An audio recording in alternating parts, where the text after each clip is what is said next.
श्याम बाबा कौन थे, उनके जन्म और जीवन चरित्र के बारे में जानते हैं। नमस्कार दोस्तों, स्वागत है आप सभी का मेरे YouTube चैनल में। तो आइए जानते हैं खाटू श्याम बाबा कौन थे। खाटू श्याम जी का असली नाम बरबर्क है। महाभारत की एक कहानी के अनुसार बरबर्क का सिर राजस्थान प्रदेश के खाटू नगर में दफना दिया था, इसलिए बरबर्क जी का नाम खाटू श्याम बाबा के नाम से प्रसिद्ध हुआ। वर्तमान में खाटू नगर सीकर जिले के नाम से जाना जाता है।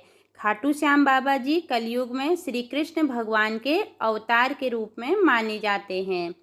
श्याम बाबा घटोत्कच और नागकन्या मौरवी के पुत्र हैं। पांचों पांडवों में सर्वाधिक बलशाली भीम और उनकी पत्नी हिडिंबा बरबर्क के दादा दादी थे। कहा जाता है कि जन्म के समय बरबर्क के बाल बब्बर शेर के समान थे, इसलिए उनका नाम बरबर्क रखा गया। बरबर्क का नाम श्याम बाबा कैसे पड़ा, आइए जानते हैं। बरबर्क बचपन में एक वीर और तेजस्वी बालक थे। बरबर्क ने भगवान श्री कृष्ण और माँ मौरवी से युद्ध कला कौशल सीखकर निपुणता प्राप्त कर ली थी। बरबर्क ने भगवान शिव की घोर तपस्या की थी, जिसके आशीर्वाद स्वरूप भगवान शिव ने बरबर्क को 3 चमत्कारी बाण प्रदान किए। इसी कारणवश बरबर्क का नाम 3 बाणधारी के रूप में भी प्रसिद्ध है।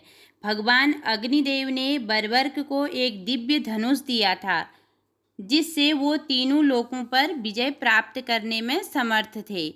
जब कौरव पांडवों का युद्ध होने की सूचना बरबर्क को मिली, तो उन्होंने भी युद्ध में भाग लेने का निर्णय लिया। बरबर्क अपनी मां का आशीर्वाद लिए और उन्हें हारे हुए पक्ष का साथ देने का वचन देकर निकल पड़े। इसी वचन के कारण हारे का सहारा श्याम बाबा हमारा, यह बात बहुत प्रसिद्ध हुई। जब बरबर्क जा रहे थे तो उन्हें मार्ग में एक ब्राह्मण मिला। यह ब्राह्मण कोई और नहीं, भगवान श्री कृष्ण थे, जो कि बरबर्क की परीक्षा लेना चाहते थे। ब्राह्मण बने श्री कृष्ण ने बरबर्क से प्रश्न किया कि वो मात्र 3 बाण लेकर लड़ने को जा रहा है। मात्र 3 बाण से कोई युद्ध कैसे लड़ सकता है? बरबर्क ने कहा कि उनका एक ही बाण शत्रु सेना को समाप्त करने में सक्षम है और इसके बाद भी वो तीर बिना नष्ट हुए वापस उनके तरकस में आ जाएगा। अतः तीनों तीर के उपयोग से तो संपूर्ण जगत का विनाश किया जा सकता है। ब्राह्मण ने बरबर्क से एक पीपल के वृक्ष की ओर इशारा करके कहा कि वो एक बाण से पेड़ के सारे पत्तों को भेद कर दिखाए। बरबर्क ने भगवान का ध्यान कर एक बाण छोड़ दिया। उस बाण ने पीपल के सारे पत्तों को छेद दिया और उसके बाद बाण ब्राह्मण बने कृष्ण के पैर के चारों तरफ घूमने लगा। असल में कृष्ण ने एक पत्ता अपने पैर के नीचे छिपा दिया था। बरबर्क समझ गए कि तीर उसी पत्ते को भेदने के लिए ब्राह्मण के पैर के चक्कर लगा रहा है।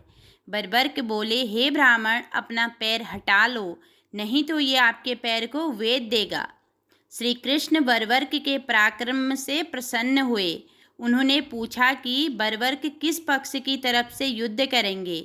बरबर्क बोले, वो तो बस अपने वचन अनुसार हारे हुए पक्ष की ओर से लड़ेंगे। श्री कृष्ण ये सुनकर विचार मग्न हो गए, क्योंकि बरबर्क के इस वचन के बारे में कौरव जानते थे। कौरवों ने योजना बनाई थी कि युद्ध के पहले दिन वो कम सेना के साथ युद्ध करेंगे। इससे कौरव युद्ध में हारने लगेंगे, जिस कारण बरबर्क कौरवों की तरफ से लड़ने आ जाएंगे। अगर बरबर्क कौरवों की तरफ से लड़ेंगे तो उनके चमत्कारी बाण पांडवों का नाश कर देंगे। कौरवों की योजना विफल करने के लिए ब्राह्मण बने कृष्ण ने बरबर्क से एक दान देने का वचन मांगा। बरबर्क ने दान देने का वचन दे दिया। अब ब्राह्मण ने बरबर्क से कहा कि उसे दान में बरबर्क का सिर चाहिए। इस अनोखे दान की मांग सुनकर बरबर्क आश्चर्यचकित हुए और समझ गए कि यह ब्राह्मण कोई सामान्य व्यक्ति नहीं है। वरवर्क ने प्रार्थना की वो दिए गए वचन अनुसार अपने शीश का दान अवश्य करेंगे, लेकिन पहले ब्राह्मण देव अपने वास्तविक रूप में प्रकट हो। भगवान कृष्ण अपने असली रूप में प्रकट हुए। वरवर्क बोले, हे देव, मैं अपना शीश देने के लिए वचनबद्ध हूँ, लेकिन मेरी युद्ध अपनी आंखों से देखने की इच्छा है। श्री कृष्ण वरवर्क की वचनबद्धता से प्रसन्न होकर उसकी इच्छा पूरी करने का आशीर्वाद दिया। वरवर्क ने अपना शीश काटकर कृष्ण को दे दिया। श्री कृष्ण ने वरवर्क के सिर को 14 देवियों के द्वारा अमृत से सींचकर युद्ध भूमि के पास एक पहाड़ी पर स्थित कर दिया, जहां से वरवर्क युद्ध का दृश्य देख सके। इसके पश्चात कृष्ण ने वरवर्क के धड़ का शास्त्र लोक विधि से अंतिम संस्कार कर दिया। महाभारत का महान युद्ध समाप्त हुआ और पांडव विजयी हुए। विजय के बाद पांडवों में यह बहस होने लगी कि इस विजय का श्रेय किस योद्धा को जाता है। श्री कृष्ण ने कहा, वरवर्क इस युद्ध के साक्षी रहे हैं। इस प्रश्न का उत्तर उन्हीं से जानना चाहिए। तब परमवीर वरवर्क ने कहा कि इस युद्ध की विजय का श्रेय एकमात्र श्री कृष्ण को जाता है, क्योंकि यह सब कुछ श्री कृष्ण की उत्कृष्ट युद्ध नीति के कारण ही संभव हुआ है। विजय के पीछे सब कुछ श्री कृष्ण की ही माया थी। वरवर्क के इस सत्य वचन से देवताओं ने वरवर्क पर पुष्पों की वर्षा की और उनके गुणगान गाने लगे। श्री कृष्ण वीर वरवर्क की महानता से अति प्रसन्न हुए और उन्होंने कहा, हे वीर वरवर्क, आप महान हैं। मेरे आशीर्वाद स्वरूप आज से आप मेरे नाम श्याम से प्रसिद्ध हो जाओगे।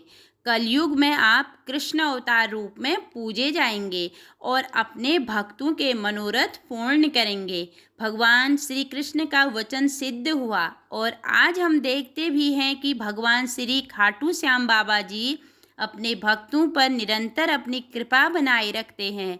बाबा श्याम अपने वचन अनुसार हारे का सहारा बनते हैं, इसलिए तो सारी दुनिया से हारा बाबा श्याम के नामों का सच्चे मन से नाम ले और स्मरण करे तो उसका कल्याण अवश्य ही होता है।